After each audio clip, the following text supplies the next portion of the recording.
Oh, okay. I think we're back again on a new stream. Let me just post the URL in the old chat.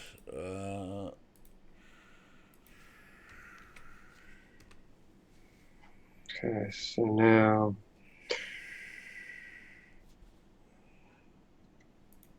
it says chat is disabled now. Okay, we're getting sound coming through. Yep, it'll be a new chat. I Can you think. post it in Skype as Yep, well? yep. Hold on one second.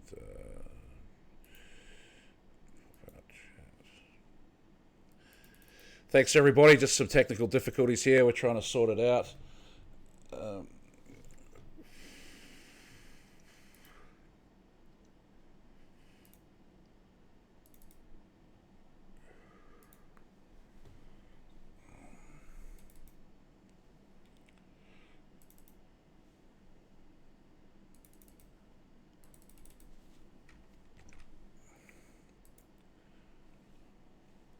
Okay.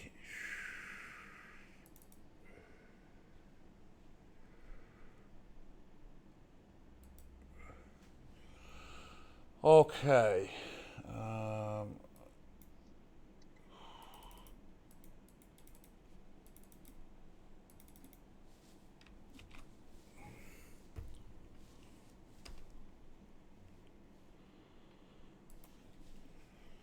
Okay, everybody, bear with us. Sorry about this.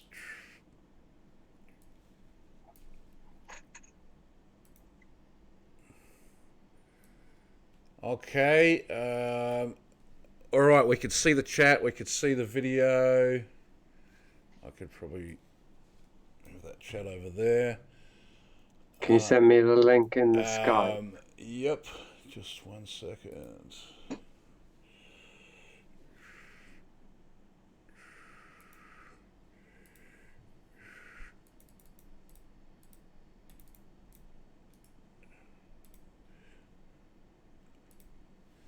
I find Skype so difficult to use these days. They keep changing the interface and how it works and everything.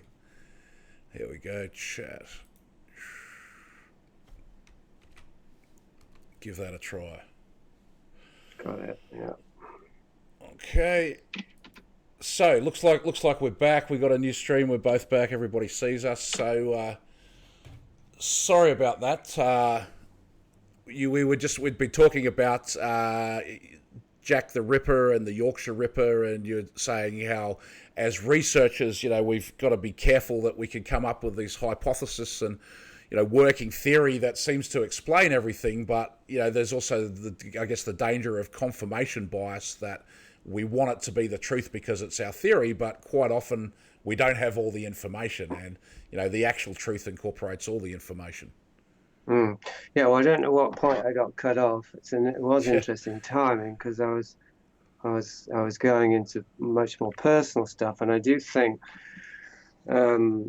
it's much rarer to find researchers willing to look at themselves and put themselves under the microscope, and I think that's when the research really, when the rubber hits the road and it becomes something that can actually be integrated and applied in life, because it starts becoming something real and not just another story out there.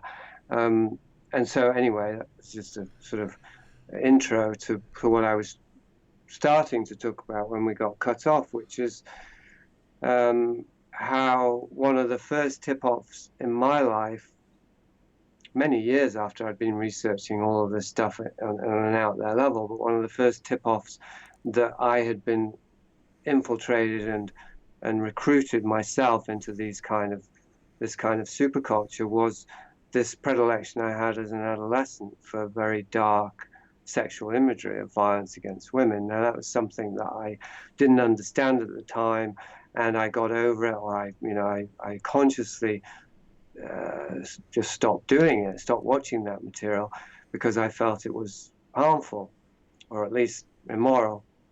It was only many, many years later, again around the death of my brother, I started looking back over my life and I started questioning, where did that come from, you know? And, you know, 2 books later with Vice of Kings, I realized, and I tried to present with that work, an alternate model for understanding society to conspiracy, which is complicity. It's manufactured complicity. So I'm not saying there isn't a conspiracy, obviously. I mean, there are many. I think more and more I'm starting to realize that word may be a trick and a red herring, because so much of it isn't secret, and so much of it can't be called criminal either, because it's the people who are creating the laws who are, you know, who are committing these crimes. So who's to say they're crimes? So, you know, what's in a word? I think even the word conspiracy itself might not accurately describe what we're talking about when we're talking about top-down manipulation of society and culture and individuals and large populations. Not questioning that that happens and exists, it does, but the way that it works and how it's proceeded, based on my own experience, is by infiltrating us like a virus. Although I'm not even sure viruses are real, but you know, that's a metaphor. Takes over our system, takes over our consciousness, and thereby recruits us into its programs. At which point, which really would be, you know, at a point very soon after birth, really, but as a result of which, we become agents of the very thing that we're supposedly identifying as this conspiracy. So then that means potentially as researchers, and I think you can see this in a literal way with, and I am somebody who mentions names, somebody like Peter Lavender or Whitley Strieber that I write about in Prisoner Infinity, researchers who actually appear to be exposing machinations, but are in fact serving to perpetuate the very kinds of delusion, disinformation, fear, disempowerment, confusion, obsession, whatever else it is, that they're supposedly exposing, because of the way it's being framed.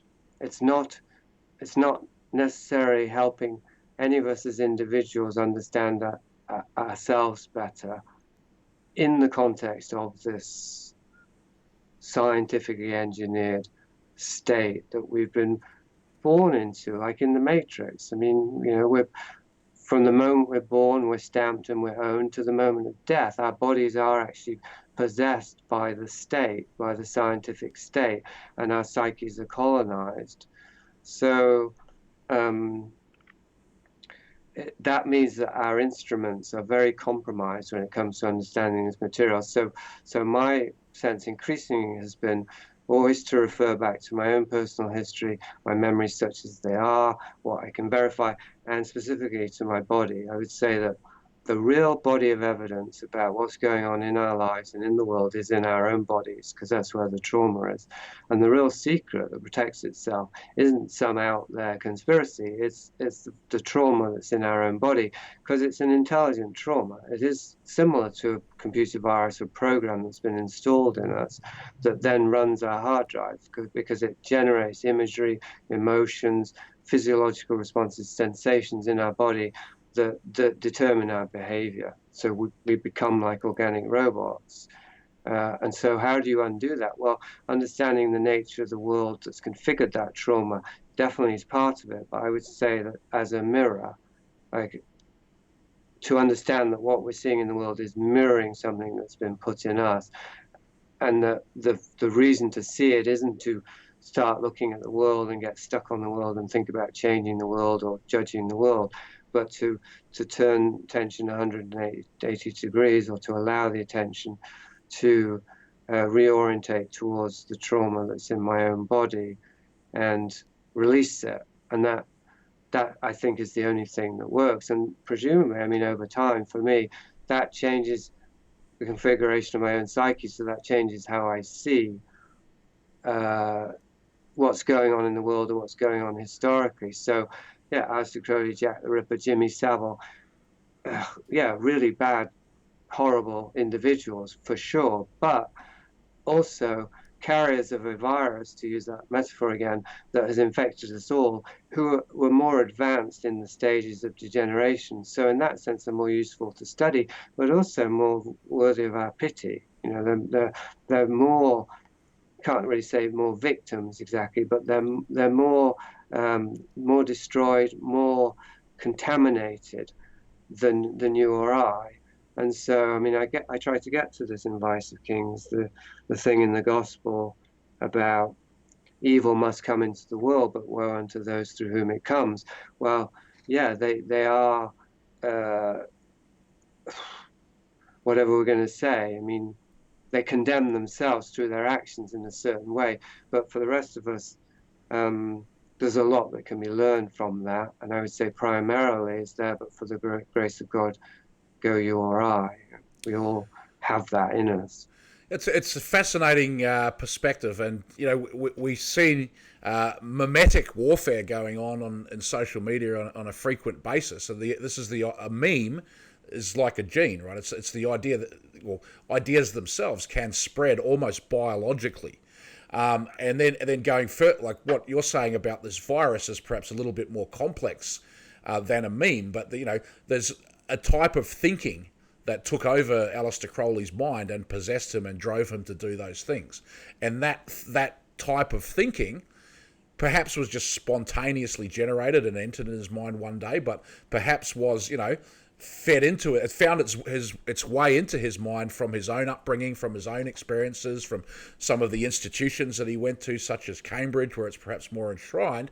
And the mental virus goes in his mind, infects him, and then gets transmitted out through his work, and then infects the minds of others. And then you're saying earlier about David Bowie singing about Aleister Crowley brought Aleister Crowley to your attention, and you wanted to learn more about it. And there's many other rock and roll musicians that are also sung about him and promoted him, who are there spreading the virus. And they may consciously think Aleister Crowley's a great guy and a wonderful philosopher, and what I'm doing by promoting his works is only helping the world. When in fact the virus may be, like you say, going right back to the Garden of Eden itself, that evil is the virus, and possibly having any knowledge at all is evil. That's one way to read that story. Well, that is one way to read it, but of course then that gives rise to the shadow, which is Gnosticism, flips it over, and then you have the serpent is the good guy and God is the bad guy. And I've been thinking about this recently, that this idea that you've got the good cop and the bad cop in the Garden of Eden, cop being COP, the central organizing principle. So you've got the God, the supposed God, or the Elohim. They've organized the garden. It's a walled garden, so there's nature, but it's contained in such a way that it's not too wild. But then this other element enters in, which is the serpent, and that has a different idea about how to organize things. So it nominates itself as a central organizing principle, whispers in the ear of Eve, you shall be as gods, and everything goes to shit thereafter. But the solution isn't, we should never have eaten the apple, we need to go back to ignorance and innocence, even if that were possible, because it's not either or. I mean, the good cop isn't entirely good and the bad cop isn't entirely bad. They work together. And it was like I was saying about magic and religion and science, isn't it? Potentially they can work together, but the danger is they come into competition. And I think that's what happened. We see in that metaphor of the Garden of Eden, there's something where these two principles, for whatever reason, they became competitive rather than collaborative. And because of that, the serpent tried to preempt its orders and oust the Elohim, the gods. And so it gave knowledge to us prematurely, to Adam and Eve prematurely. And I think that's the rub. I think that I'm certainly not saying that knowledge is evil per se. I'm not sure what evil is. But if knowledge is given, and that goes back to my point about the printing press and the changing methodologies of social control, if knowledge is given prematurely in such a way that people can't apply it, understand it, internalize it in a good way, then it will unbalance them. It will corrupt them. So then, yeah, I mean, that's what we've got now, isn't it? And that's the danger with the research we do. You know, how many people get unbalanced by finding out this stuff, and how much of that is intentional? Yeah, I think it's a good point, and I've seen it following the QAnon movement, where it's just been waking up millions of people worldwide, and I think, you know, people there coming from a pretty, you know, lowly informed base. You know, this is people learning for the first time that the government doesn't have their best intentions at heart, or that mainstream media isn't telling the truth.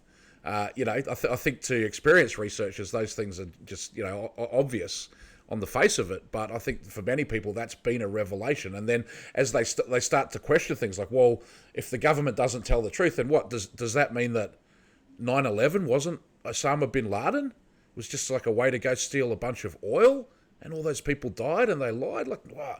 And I've seen, you know, some of my friends go through this, and they have cognitive dissonance. It's just because in order to wake up and embrace, you know, at least my version of the truth based on the information that I have, they need to reject their own previous worldview that's been built up, and challenge everything in it. And a lot of people can become quite lost in that process. I mean, for me, it's sort of been happening over my whole lifetime. And, you know, one of the hardest things to accept was this involvement of the elites in, you know, Luciferian occult activities and child abuse activities. It just seems so shocking. But, you know, now so much of it has come out as evidence, you know, that this has actually happened. And we see, you know, with Epstein that it's still going on today. And, you know, I don't think it stopped because Epstein either killed himself or was murdered or is still alive and living his life out on a kibbutz somewhere.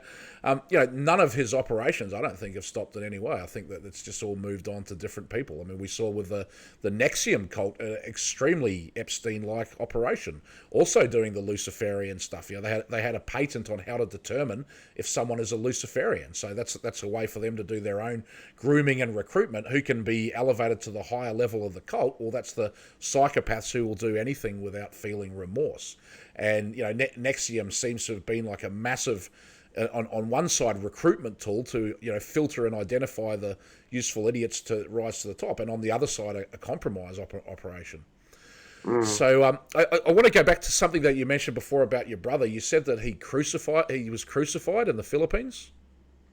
He went there during the Easter period when the Filipinos themselves have a crucifixion ritual which anyone can sign up for, and he managed to bribe, as a foreigner, he managed to bribe them, pay them so that they would let him crucify himself and film it, and that was what he did. There's real nails through the hands, but the feet are propped up on a block of wood so that the ankles don't get nailed or anything like that. But still, it's obviously quite a dangerous ritual to partake of.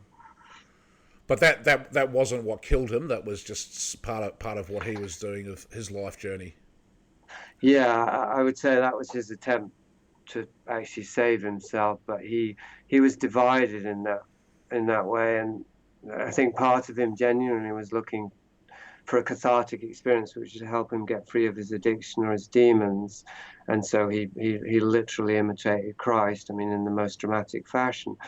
But another part of him wanted the publicity, you know, wanted to use that whole experience for his own aggrandizement, which is, you know, very Luciferian, and that, I think that was the part that won out.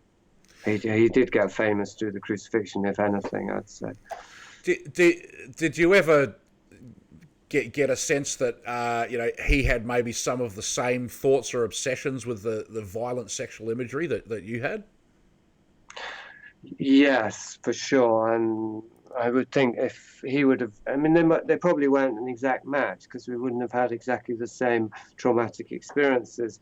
But that was one of the things that I find myself unable to not explore and speculate about in Vice of Kings is what was my brother involved with that he didn't and couldn't talk or write about, including with me. I feel that he hinted about it, and that in his autobiography he wrote about some of it, but also made up other stuff that was shocking but legal, such as having sex with a what do you call it, somebody who has no arms or legs, a multiple amputee, as a shocking anecdote, which I later found out wasn't true, made me suspect that he did other things that were true because he was pushing this path of transgression, which I think is probably a good subject to get onto, to its limits. I think he was on the path of transgression in a Crowleyan way, and that, of course, many transgressions are illegal, so he couldn't just brag about them in his autobiography. So he could only hint at them. And I don't know if there was violence against women, but I do suspect that there was some child abuse in there. And I mean, I feel very ambivalent about saying that because it may not be true. But I just feel that my brother, in a similar way to Crowley, although he claimed to dislike Crowley a lot, was driven to push the envelope morally as far as he could push it.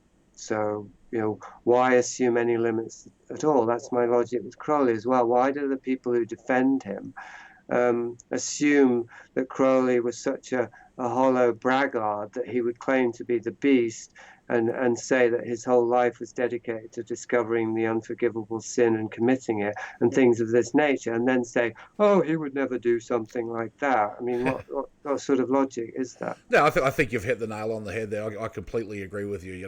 Logic says that Crowley would have no reason to brag about those things, given that his entire life was dedicated to the pursuit of that path, and it ended in ruin for him. He was washed up heroin addict, barely able to move off the sofa, and I think he died having gone through all of the family's money, as I understand it. So it's not really a.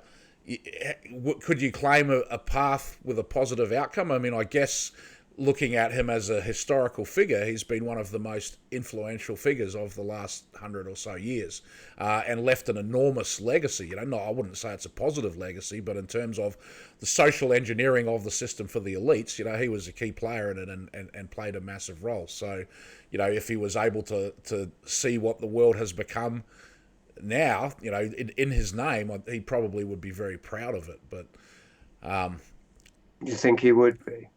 I mean, I would say so. Yeah, I think we live in a degenerate society, and things that were happening behind closed doors in his day and age are now happening right out in the open and on a mass scale. And now they've become the culture itself. That if you watch, Netflix in particular, there's so many of these Crowleyan and Luciferian values and themes that are just promoted and rammed down our throats on most of the shows. Yeah, well, I certainly agree with that part. I just wonder if he wouldn't be horrified, because when we actually see the consequences of our actions, it may be too late to realize that we didn't actually know what we were doing. Right. So I guess I would like to give some benefit of the doubt to at least the state of the afterlife, such as it is, that we, if there is one, that we really see the deeper truths of what we were doing. And I mean, I do wonder about Crowley or many of these characters, at what point what they're doing to others, they're also doing to themselves. They're doing it to their own bodies because they're doing it with their own bodies. There must be some point in which they realize that, even if it's in the moment of death. I mean, maybe I'm just being optimistic there, right? But it seems to me that one can't kill one's conscience completely, because I think the conscience isn't a mental thing. I think it's an organic thing. I think there's a natural sense of what's true and false and right and wrong, and a natural empathy and compassion in our bodies. And I think, to bring it back to the path of transgression, I think this is very central to the pursuit of power of the ruling class, that they traumatize others to gain power and to create recruits and agents and instruments and all the rest of it. But also what they're doing, maybe primarily, is they're traumatizing themselves over and over again. First of all, to get into these heightened states of consciousness, because trauma does alter your consciousness. And secondly, maybe it's the same thing seen from a different angle, to sabotage their nervous system in such a way that they become invulnerable. They no longer feel any pain or sorrow or suffering because they've killed themselves in some way. It's like trying to kill their own souls. Right. It also makes me wonder, I mean, sort of related to that that point. It's also what you're talking about a bit earlier, like this mind virus. If there's perhaps an epigenetic component to it, that even if you didn't receive the information directly in your lifetime, it's there in your psyche and in your consciousness and in your soul, in your DNA from your ancestors and from their previous lifetimes, and just gets passed forward. Yeah. And something that I've always wondered about is families that do own abattoirs and slaughterhouses. Is there a karmic effect from that, from so much killing? And I mean, it seems like in your story and your brother's story that perhaps there is. Yeah, I think so. I mean, I think there's some mysterious way in which we are all interconnected, and that goes double with ancestry, as you say. I mean, there's even some scientific basis for this now, that trauma's passed on through the genes, through the sperm and whatnot.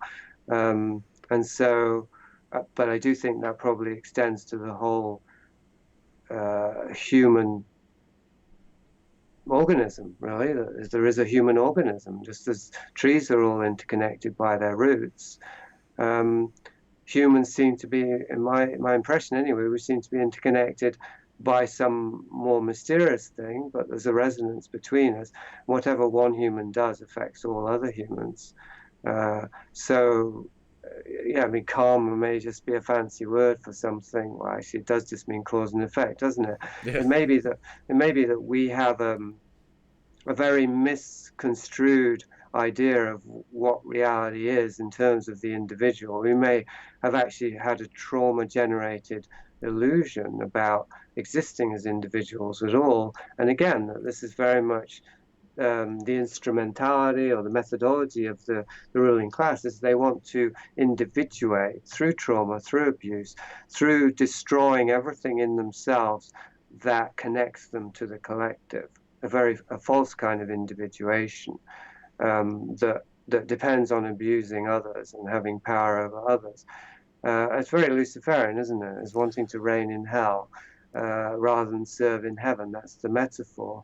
And I mean, how do you do that? How do you create a hell in an existence which essentially is all one, which is a divine reality? How do you create a pocket of existence that can't be accessed by the divine?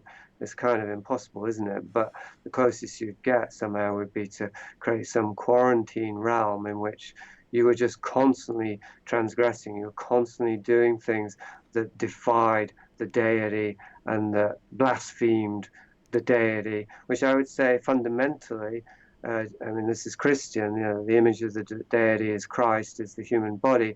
It's committing sins against the human body, with and against the human body. I think that's the overriding principle of Satanism and of the ruling class.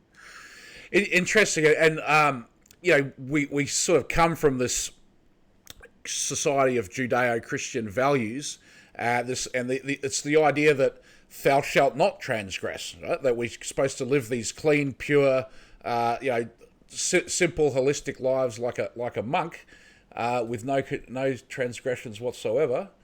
And then we live in this modern world where, if you cross the street, not at the traffic light, before the little man turns green, well, that's jaywalking. That you can get a fine. That's a transgression. If you drive your car, 5 kilometers an hour over the speed limit, that's a transgression. Or you go to use some recreational drugs. That's a transgression. And these are things that they're completely victimless crimes. You've actually done no harm to any other person from it. And yet, we seem to live in a world where there are so many things like that. And then you can bring it even further to the world of social media, where there are all these transgressions that one can make, such as, failing to provide a citation, or, making a statement that can't be backed up with evidence, or, calling somebody names as part of an argument. Logical fallacies even can become a transgression. And, rather than there being an emphasis on everyone doing good and behaving the right way, the emphasis seems to be on catching people out for behaving the wrong way. So you sort of, the overall big picture of that is that you've got a ruling structure to organise society where everyone is transgressing all the time, and then a small group of people get to administer the punishment for those transgressions. Yeah, yeah, that's right. We have a state system which turns everybody into criminals kind of from day one, and it's even in the religion, of course, original sin, and then the supercultural class, as you say, they break the crimes that they create. And I think it's a very weird thing. It's totem and taboo, because of course those who create the laws don't have to observe them, but at the same time it's deeper than that, that they create laws that define the lives and the behaviors and the identities of the masses, and then thereby transgressing against the laws that they create becomes both an assertion of their own power and superiority, but also an affirmation of their own distinctness from the class that they're ruling over. So there's something, so it's like a deep psychosocial dynamic which is understood and applied for the maintenance of a hegemony, satanic, if we're going to use that word, hegemony. But there's something happening, right? Because time isn't static. Society keeps changing, and the population keeps growing, and the technology keeps changing. And so we're seeing something very strange and hard to interpret now in terms of how it's revelation of the method is the shorthand for this, but how the methodologies and the practices of the ruling elite are becoming more and more visible. So it's like they're coming out of the closet.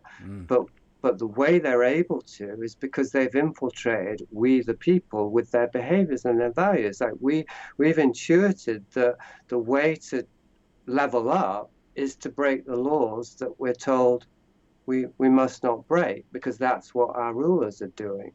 So we're actually inheriting and adopting these values of transgression as an expression of our freedom. So then you have, LGBT and all these stuff, which in their essence maybe are, that's obviously a big ball of wax to get into, but in their essence, many of these values don't seem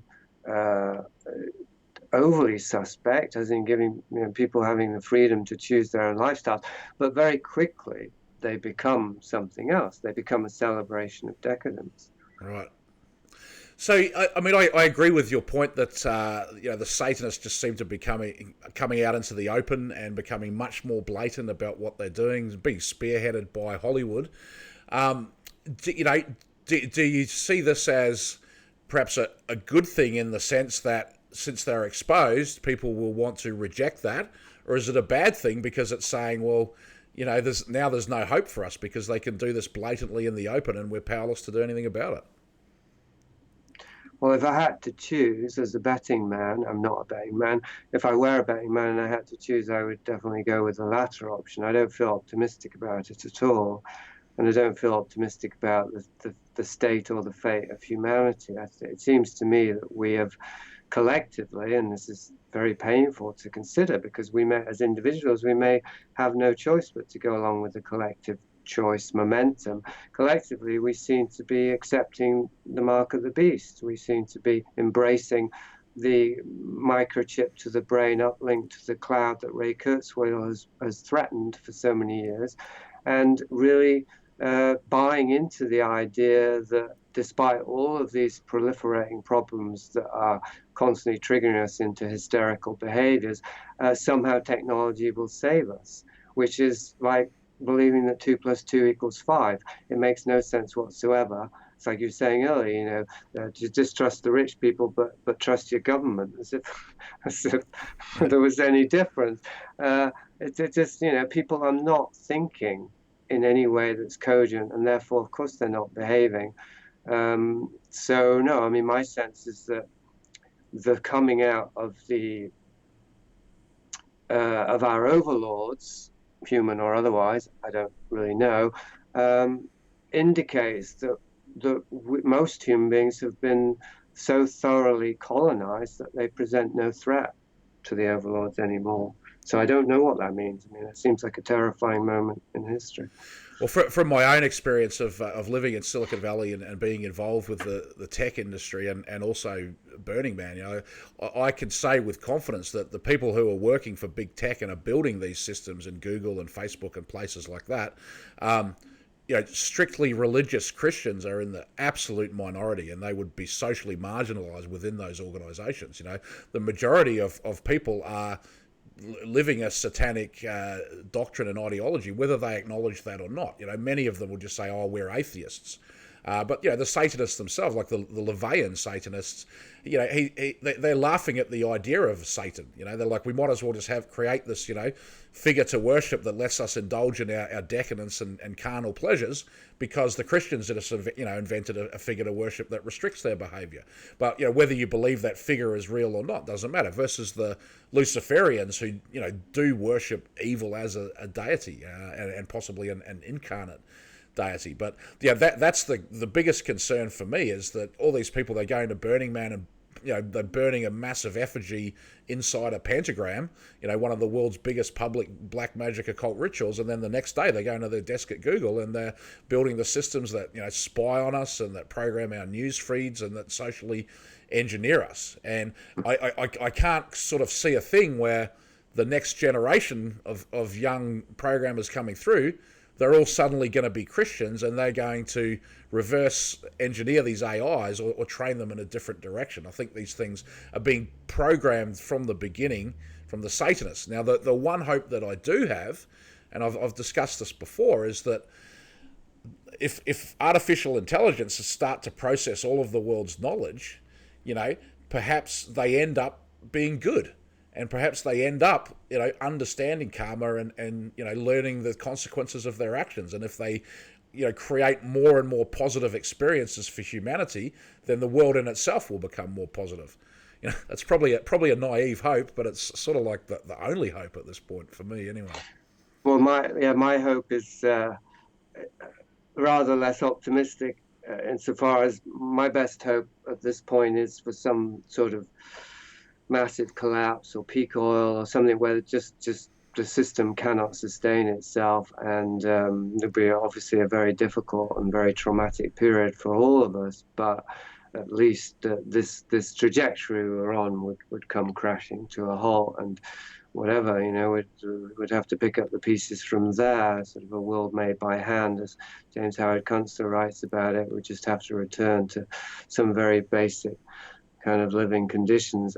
You know, I don't know. That just seems to me the only hope, because I just can't see machines succeeding where human beings have failed. Yeah. So, from your own experience, have you found researching and writing books to be, you know, cathartic and to have helped you in your own relationship with yourself? Definitely. I mean, I wouldn't be doing it otherwise, or at least I hope I would have stopped if it wasn't doing that. I've had to, I've had to focus more and more on that. Not necessarily catharsis, certainly self-awareness, making my past more coherent in such a way that I can, I suppose, uncouple my present, you know, behaviors and orientations from it. It's deprogramming. It's self-deprogramming. Although I don't like to use that term because then that makes me into a machine in that metaphor. But essentially identifying the traumas, and I don't mean as memories.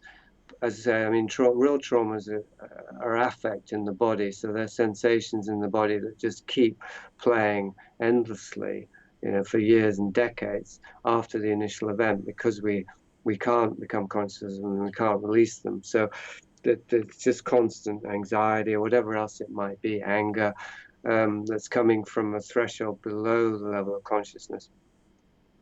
And I have found that writing books around those traumas, as in looking at, well, Seen Not Seen was about movies and how I escaped into movies and took on a whole identity based on movie symbols and actors and narratives and so on. Prisoner of Infinity was about Whitley Strieber and UFOs and alien abduction, which is and Castaneda and transhumanism. So besides transhumanism, it was all stuff that I got into in my 20s. I identified as an alien abductee. I wanted to be a sorcerer. I believed I was a sorcerer, as in Castaneda's world, and so on. So I took on that, that value set. And so Prisoner of Infinity really helped me identify the traumatic imprints in that, or the way that trauma had kind of opened me up to that indoctrination. And then Vice of Kings is when I get into my own family history, and Crowleyanity, which also influenced me greatly in my 20s. So what I found is that on the one hand, yeah, identifying those different elements that I've internalized and used to sort of create an Uber identity out of, obviously helps me to dismantle it. But I think more importantly, it allows my attention to go to the parts of my body where trauma may be trapped without any conscious intent.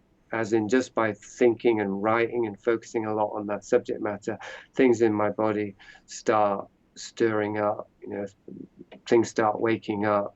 And so it did. I mean, I write about it in Vice of Kings. I had nightmares and sweats and body symptoms. Things were happening at a bodily level, also with Prisoner of Infinity, that corresponded with what I was writing about. So to me, the book, any book I write, is really just the residue, or like the shell of a bird after it's born, just the fragments of an eggshell that testifies that something came into consciousness through the process of writing the book.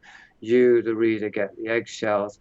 I try to refer while writing it, this is happening, so to keep the reader in the present timeline in which I was writing it. So it's not just a bunch of information or anecdote, it's a testimony and potentially even a sort of microcosm or real-time re-experience of the process of becoming conscious of our socio-cultural conditioning through trauma, of our trauma-based identities, and releasing them and letting them dissolve, and then what comes into awareness after that. And in this day and age where people are getting their information from YouTube and Twitter and Facebook and places like that, and it seems like the reading of books is on decline. Do you feel now that you've had a few books published, is it something that you can expect to make a living solely from? Well, I never have done that, and I don't know if I ever. I guess there was a time in my life where I hoped I could make a living out of it. When I wrote Matrix Warrior in 2002, I thought that could be a bestseller. I don't know. I mean, this is back to the meta subject, isn't it, of the virus and how the carriers of the virus get promoted, they advance in a socio environment where the virus is at very advanced stages, if that's not tautological. So I was never able, thank God, to become an effective carrier of the virus that would be embraced by the viral system of the world, right? Like Crowley, he was successful because what he was delivering was useful and desirable to and by the world that was being configured, right? This hell world. I've always tried consciously to go against that, and even when I tried to sell out, I failed. So I'm kind of grateful for that. Something in me didn't let me sell out, whatever that word means. It didn't let me compromise my message in such a way that it would be useful, apparently, because I've never been able to be popular. So as far as books go, well, yeah, I just never had any illusions about that. And even now, I deciding whether to self-publish a book or go with a publisher, 6 to 1, half a dozen the other. There's more prestige with the publisher, but there's no more publicity, and there's more profit with self-publishing. But I figure it doesn't make much difference because they only expect to sell a few hundred books anyway at the best of times. So I see books as like a beacon or a one of those things you fire a flare into the air in the hope there's just a few people looking, or that one person looking will see in that moment that I fire it off I see it kind of like that. I put the book out there. It's like doing this talk with you. There'll probably, fingers crossed, be one or two people that will hear this and will reach out to me in a way that they're really interested enough to look at what I'm involved in, which isn't really to do with the stuff we've been talking about today. That's the sort of surface. It's almost like a hobby, really. I like to study the way the world works, but my real endeavor is something else. Like I'm trying to find my way through this hell world, and where's the exit, please? Can I leave now? That's an eternal goal. I mean, that's a goal that is going to have implications in eternity. Whereas writing a book, well, that's only going to last a few decades, if that. So the thing is just to reach the right people, and that's very hard to control. Yes, it would be nice to have a bestseller and make some money and reach hundreds of thousands of people, because then you reach more of the right people. But I might also put off people. Like, I don't read Deepak Chopra. I don't trust any of these guys who have bestsellers, because I know the nature of the world, and it makes me distrust them. So there is an advantage also in being very marginal, I think. It's a little bit like the blue check marks on Twitter. I've got enough public notoriety that I could probably apply for a Twitter check mark if I wanted, but I wouldn't want to have one because all the people who have them seem to be terrible. Right. Have you got any thoughts, Jason, for anyone who's watching this and thinking, I relate to this and I would like to process and release some of my own trauma, what they could do to get started on that journey? Right. Well, it's a very individual thing. I would say that, I mean, if a person is aware of having trauma, they're already quite ahead of the game in that regard, because most cases, including my own, we're not aware of really being traumatized or carrying trauma. We're just aware perhaps of behaviors and thoughts and patterns that oppress us. Like, why do I keep doing this when I don't want to? Or why can't I do the things I want to do? Why do these thoughts keep coming back to me? Why am I not the person that I thought I would be or that I want to be? And so on. There's countless different ways in which our wings have been clipped or burned so badly that we can't fly. And that's the symptomology of trauma. And in that case, it's really a question of being willing to look at that, to go into, and to, I don't know if self-examination is quite it, but I think it's close to it, really being able to look at oneself. And in my experience, the most helpful things, besides or including even writing books, have been dialogues with others, which is why I do the podcast as I do, because I find, even today, you and I were talking about a lot of big picture stuff, and we're not going into, well, I've gone into my personal life a bit, but it's not a particularly intimate conversation, but there's still the opportunity of two souls, two consciousness connecting across quite a lot of space. Actually, you're over there in New Zealand, I'm here in Canada. We're having an experience of a resonance or an affinity that we wouldn't have ordinarily.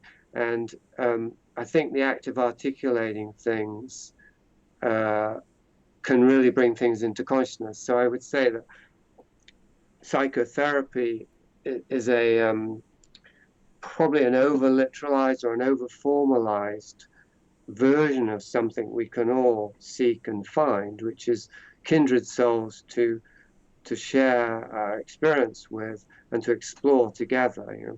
What's going on here? How did we get so fucked up? How are we so lost? Is there a way through and out of this trap that we're in? Not as a mind game, not as a video game, but as a real heartfelt pursuit, that ups the stakes of personal honesty and vulnerability.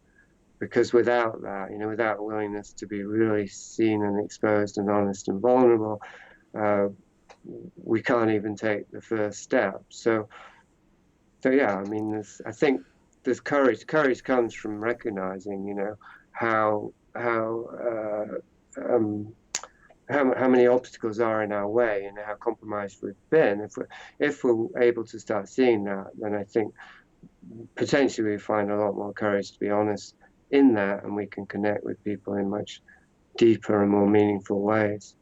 What I hear and what you're saying is that, you know, it's very important to articulate things, and being able to have a deep conversation with someone is a way to unlock these things that are buried deep within you that may not be at the forefront of your consciousness. And if I could relate that to my own experiences, you know, in my younger years when I was partying a bit, and we'd go to raves and we'd do ecstasy, and I'd sit down with my friends on the ecstasy, and it just creates this kind of safe, loving environment where you can talk about things and get it off your chest, and you feel so much better once you talked about it. And you know, the drug was actually kind of developed and used before it was banned in the US for couples therapy and for PTSD treatment and for psychiatric counseling, and even, you know, structured sessions where a therapist would be bringing a couple into a dialogue, but the ecstasy drug was giving them this underlying feeling of mutual love and well-being that kind of encouraged them to open up more because they weren't so afraid of the consequences of speaking. And you know, I don't advocate or condone drug use to people, but you know, I have to be honest and say that I felt that was it played a significant role in my upbringing, and the issues that I had from my childhood and anger towards family members and things like that. You know, I was able to just get rid of all of it just by talking it out, and not in any planned or structured way. It just kind of all happened. Mm. Yeah, I think certainly I really underestimate how much our fellow human beings can be our allies, and then a big part of that is that we are, because insofar as we have been traumatized and, you know, negatively impacted by our childhood experiences, etc., and are living in a world that's basically geared to destroy our spirit, we tend to look at each other as fellow human beings as threats. We tend to have an automatic fight or flight reaction to each other, and that's very crippling in and of itself. So even just the idea of articulating things that are deep and disturbing or uncomfortable with others not only frees us from the burden of what that is, but also deepens our sense of being able to trust each other as fellow humans we're in the same sinking ship. Yeah, I find fight or flight is quite interesting because, you know, I understand that we have these kind of, you know, responses programmed into us biologically, but I think that in any situation in life that there are actually three options: fight, flight, or negotiate. And, you know, we have the tools for negotiation, but we're not really encouraged by society to explore that third option. And it actually takes some skills to be able to negotiate, because it's not just about articulating your point, it's about putting yourself in the other person's shoes and considering what it is they're looking for and what it is they want, and then finding the common ground where you can communicate something that's, you know, mutually agreeable. It's something that my young son has a natural gift at it, which is great to watch, and we're definitely going to encourage that in him as he grows up. Mm.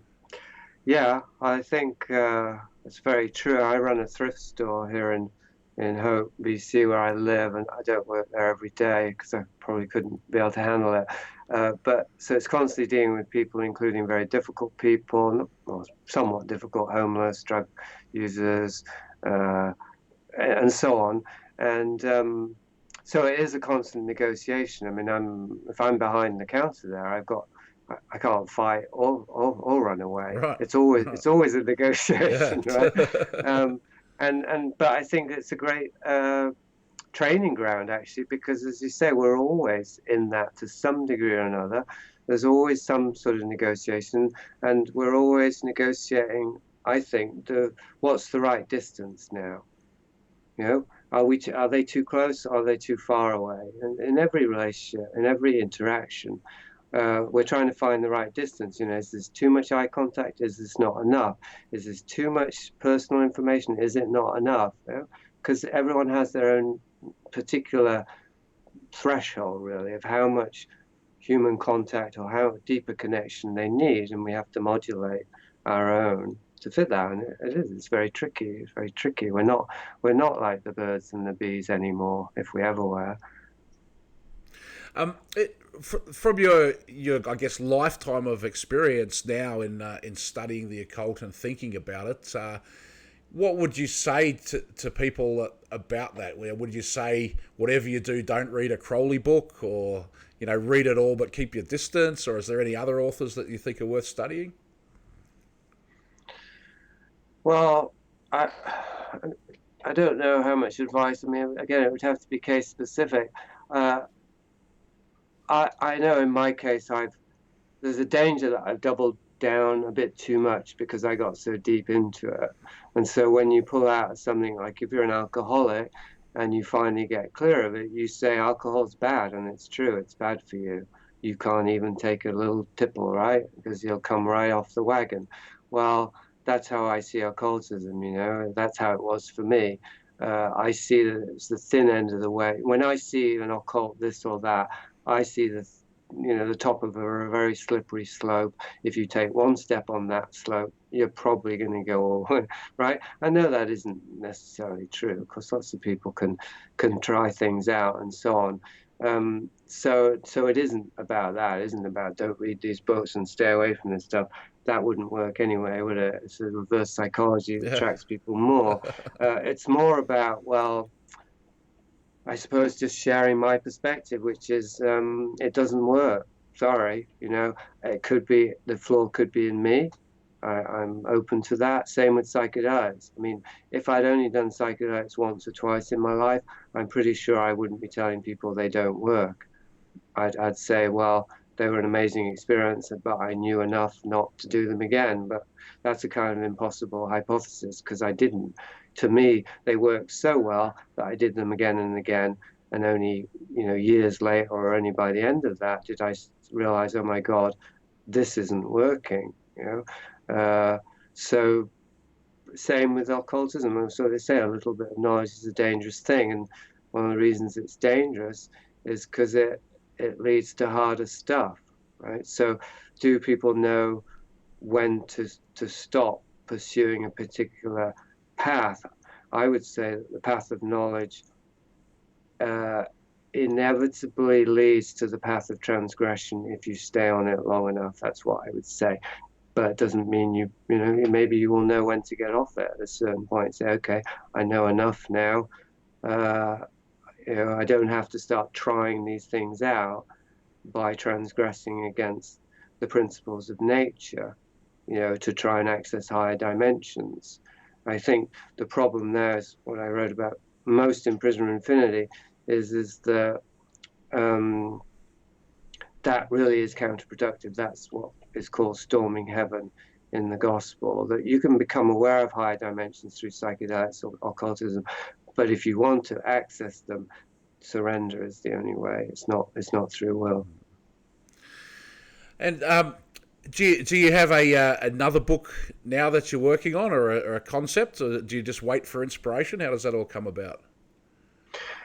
That's a good question. It usually comes about only through partial conscious decision, and the rest is through surrender. Just like, oh shit, I'm writing another book now. Now I have to finish it. And so that happened with the last one, which I finished recently, called Maps of Hell, Underground History of Hollywood, which is my attempt to map hell using Hollywood as the case study, and to map hell well enough that I find the exit, which would be the point that also that we or I entered into this. And so then my goal was to end it with a positive message, not just we're in hell and we need to get out, but actually there is a way out, and this is what it looks like outside of hell, kind of thing, which is very, very tricky, as you could imagine. Maybe you can imagine, I don't know. So my intent was to make it the last of books that I write about the nature of the world, because I would like to write about the nature of ourselves, the nature of an existence that isn't hobbled by the world, post-traumatic existence, right? Well, then that makes it sound like a bad thing, but post-traumatic healing existence, really, coming into the fullness of existence. So, but I don't know what that will be, because I haven't started that one, if I ever do. But yeah, Maps of Hell is the one I just finished, and the one that I have to decide whether to self-publish or whether to because I haven't had any luck. I thought, well, this one's about Hollywood now. That one should be easy to sell. But boy, was I naive about that. Really? Yeah, Interesting. Well, I think you've got a great hook there. You know, look around us. We're obviously in hell. Here's the way out. You know, this book gives you the lifeline. I could see that appealing to a publisher. yeah. Well, I can't really sell it as that because that would be a very lofty promise. It's more just what I said, really. That if you get a good map of hell, then it's going to include the exit. So it's not, but that's my answer: is how to find your way out of hell is draw your own map, make your own map. Right. Well, I think that's probably a pretty good point for us to wrap up on. It's been a fascinating discussion. Thank you so much, Jason. Thank you. Yeah, likewise. We should continue it on the Limitless, perhaps. Yeah, would love to anytime. Okay. And thanks everybody for tuning in. What I'll do is I will try to piece together these two parts of this stream into a single video and edit out the dead bits and upload that again to my YouTube channel. So thanks everybody. Thanks Jason. Have a great day.